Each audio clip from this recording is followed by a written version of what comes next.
Туа бітті мінез өзгере ме? Мен егер закон қуаты қолымда бар кісі болсам, адам мінезін түзеп болмайды деген кісінің тілін кесер едім. Абай атамыз айтқандай.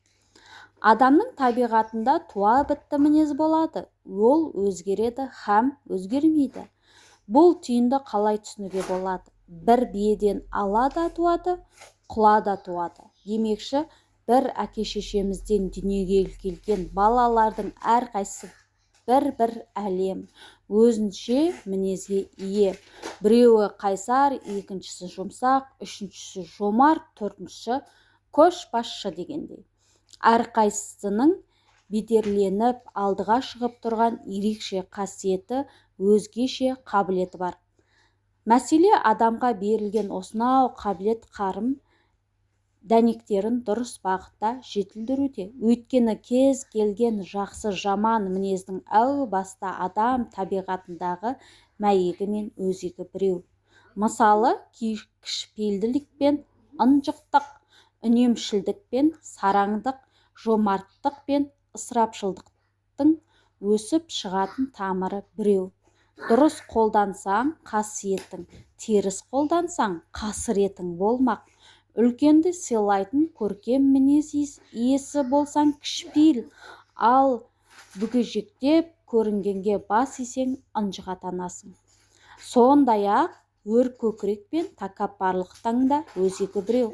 Оны жақсылыққа жұмсасаң, Хаттабтың Омарындай мінезі өр әділетті халифа боласың, ал теріс жолда қолдансаң, перғауындай жауыз боласың.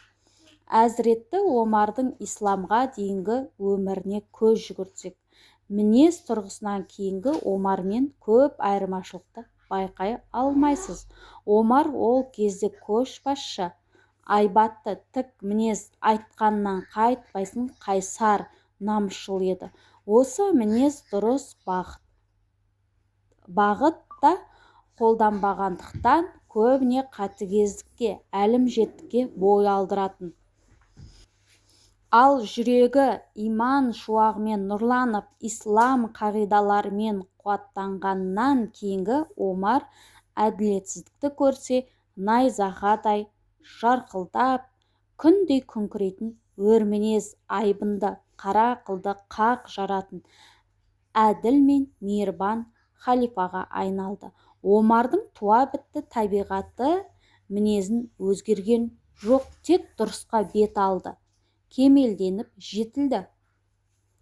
Парасатты, сабырлы, ұстамды, жомарт Әбу Бәкірдің де, жібектей жұмсақ, биязы Османның да мінезін өзгерткен жоқ, тек жақсы жаққа кемелдене түсті. Абай Құнанбайұлының «Мен егер закон қуаты қолымда бар болса, кісі болсам, адам мінезін түзеп болмайды» деген кісінің тілін кесер едім.